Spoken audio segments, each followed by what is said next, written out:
Hi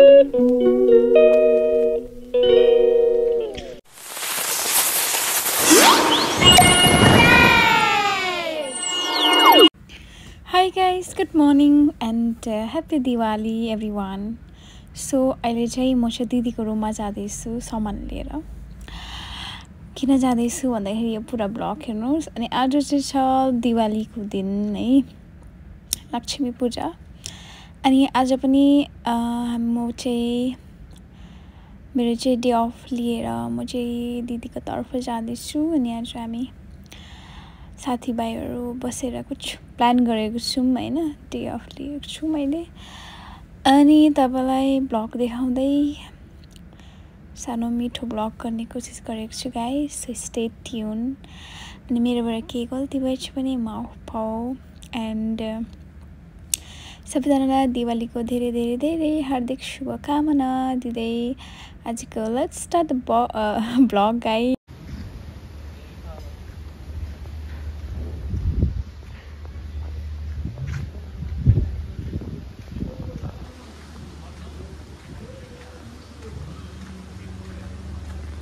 दिदी चाहिँ यहाँ बस्नुहुन्छ हो. दिदीलाई गर्छु.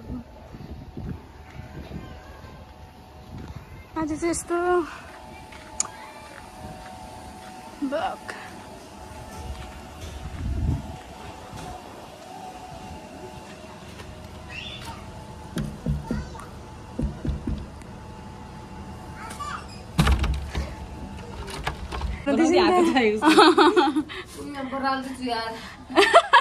रोटीको लागि तयारी हुँदैछ गाइस हैन.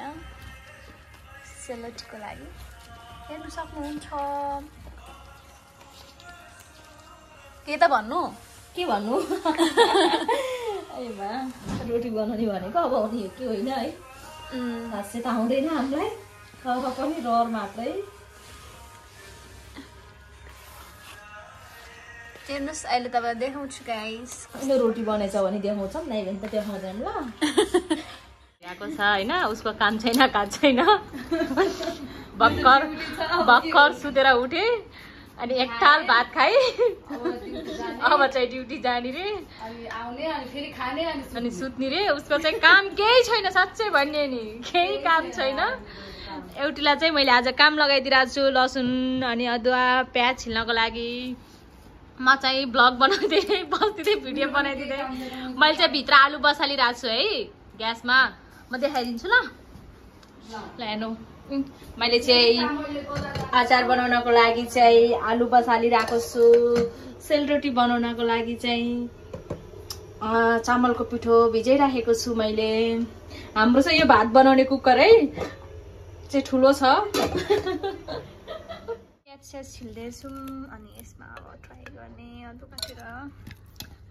यो चाहिँ इलेक्ट्रिक उयो मिक्सचर है हो के. अब हामीलाई चाहिँ खासै आएन होइन चलाउनु पनि. सो अहिले चाहिँ हामी दुईजना मात्रै छौँ हो गाइस. कस्तो ब्लग बनाउनु साह्रो पर्यो. मेन सेफ आउन बाँकी नै छ. मेन सेफ आउनु बाँकी नै छ. म आएँ हेर्नु त, म आएँ. अन्त चाहिँ मेन सेफ आउनु बाँकी नै छ. अनि साथीहरू चाहिँ आउनु बाँकी नै छ. तर हामी दुईजना आउँछ. एउटा 10 बजी आउँछ, एउटा 5 बजी आउँछ. अहिले दुईटा चाहिँ एकछिनमा आउँछ ल. अनि गाइस के हो भन्दाखेरि चाहिँ तपाईलाई जतिजनाले पनि ब्लग हेर्नुहुँदैछ त्यसलाई दिवालीको धेरै धेरै धेरै शुभकामना दिँदै. अनि हाम्रो चाहिँ आज मेरो पनि डे अफ हो. अनि त्यसै कारणले आज चाहिँ मलाई मस्त सुते होइन 10-11 घन्टा. अनि चाहिँ दिदीकोमा आएको छु है. सो आज चाहिँ हामी के बनाएर खाने के हुन्छ blog still stay tune guys.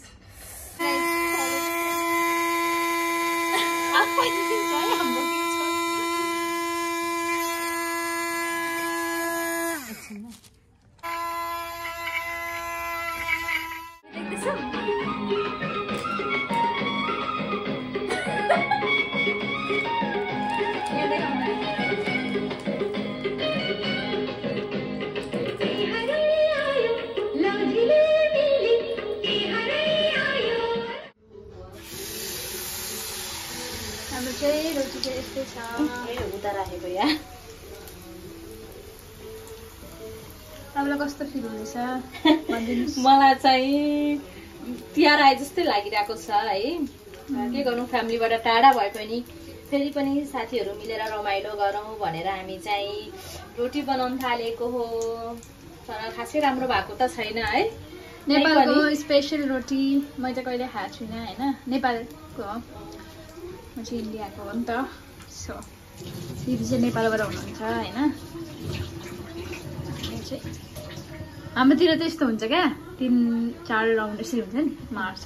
तुलाई खोइ सोधौँ। यसलाई चाहिँ प्याज काटेर सालेटहरू सुगर डालु या ठिक है।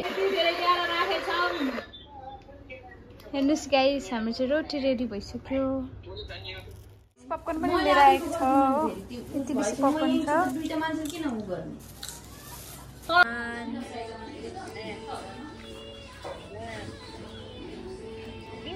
हजुर चिकन पाक्दैछ हाम्रो होइन।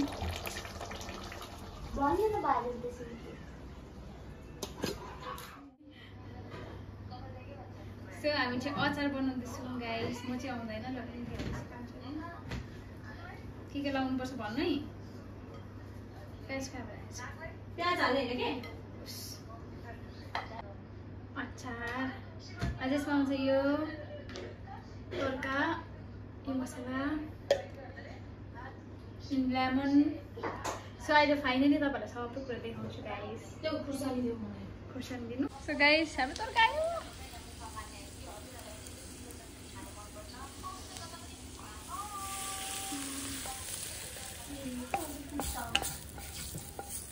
भात चलाउनु पर्छ र यो भयो, भात भयो। 1,000 years later. यो दाल, यो चाहिँ रोटी छ, यो चाहिँ स्यालेड, अचार। यो चाहिँ नेपालको अचार हो, नेपालको अचार हो। दाल, यहाँ चाहिँ आलु, यहाँ चाहिँ छ चिकन अनि भात। नगरे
So